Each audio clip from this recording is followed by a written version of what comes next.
untuk membersihkan hati dan pikiran kita, sekaligus meluruskan niat kita, itu kurang lebih ada 5 hal yang dapat ditempuh.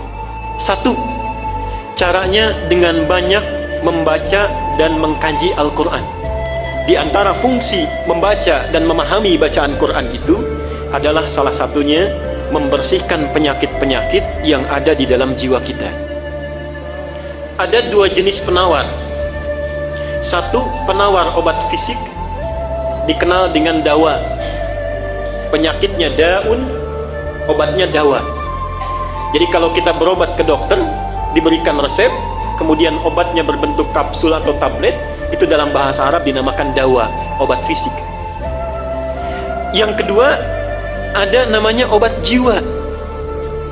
Dan obat bagi penyakit yang memang sudah tidak bisa ditangani lagi oleh makhluk. Jadi ini puncak segala penawar, dinamakan dengan syifa.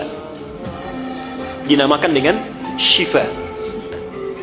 Quran itu di antara fungsinya adalah menjadi syifa, penawar, obat, penghilang penyakit-penyakit yang ada di dalam jiwa, sekaligus mampu menyembuhkan penyakit fisik yang sudah tidak bisa lagi ditangani oleh dawa.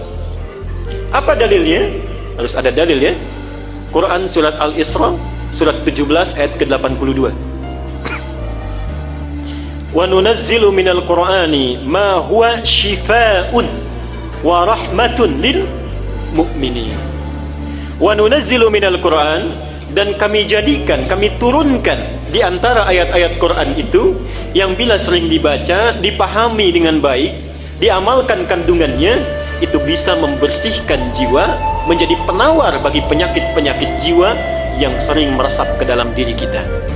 Wa rahmatun lil mu'minin, sekaligus menjadi rahmat, kemudahan dalam mengiringi aktivitas yang kita jalani di dalam aktivitas keseharian kita. Itu yang pertama.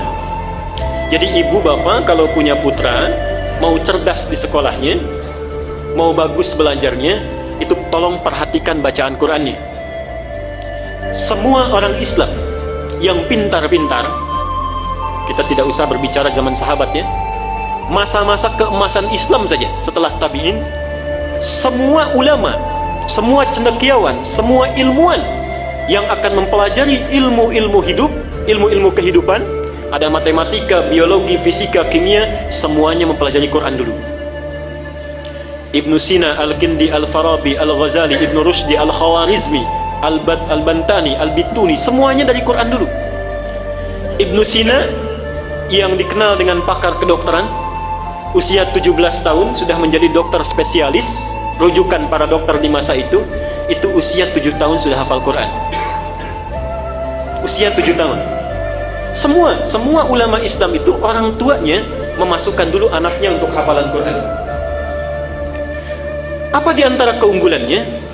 Orang-orang yang hafal Quran itu rata-rata ingatannya terbuka, kecerdasannya meningkat. Ibnu Sina itu dikenal hampir sulit lupa. Dan kalau lupa, itu tidak membuka buku, Pak, Ibu. Datang ke masjid, sholat 2 rakaat, itu ingat kembali. Ibnu Sina. Kita hampir mirip ini. Cuma bedanya kalau kita sholat, semua ingat. Ingat, saya sampaikan 3 amalan yang sifatnya sangat unik karena saling bertentangan. Ini 3 ibadah, saking uniknya pahalanya besar.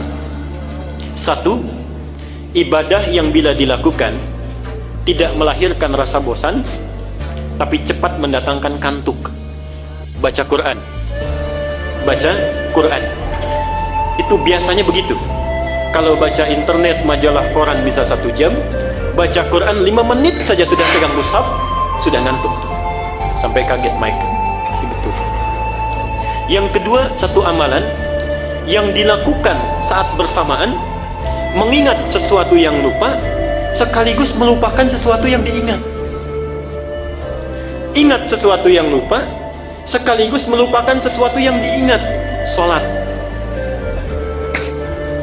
Saat kita bertakbir itu, seharusnya kita kan ingat ya, ini rakaat pertama, kedua, tapi bisa lupa.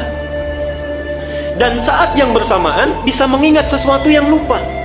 Kunci ditaruh di mana, ingat. Buku hilang di mana, ingat. Arisan tanggal berapa belum dapat, ingat juga, semua masuk. Ya. Dan yang ketiga, amalan ibadah yang semuanya bagus, yang bila dilakukan merekatkan sesuatu yang renggang sekaligus merenggangkan sesuatu yang rekat. Nikah.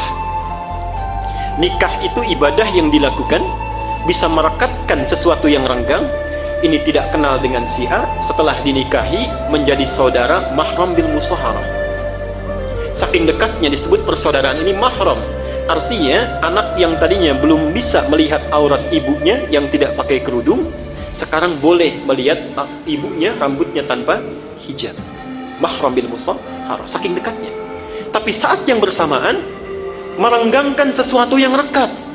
Coba lihat, ada anak perempuan dikandung, berat ibunya mengandung, dilahirkan berjuang hidup dan mati, diasuh, nakal, menanggung malu, dibawa ke pesta mempermalukan, dibawa ke masjid main-main, itu kan?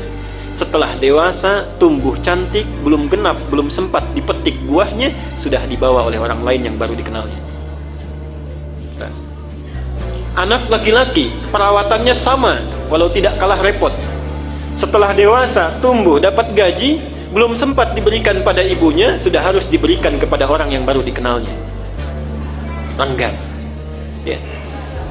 Karena itulah hati-hati, tidak ada mantan ayah dan ibu.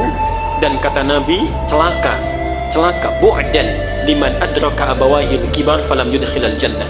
Celaka orang yang masih hidup bersama orang tuanya, sudah sepuh tapi tidak mampu memasukkannya ke dalam surga. Yang kedua adalah memperbanyak sholat malam. Memperbanyak sholat malam, rajin, tahajud. Itu untuk membersihkan jiwa dan pikiran kita. Dalilnya surat Al-Muzammil ayat ke-6.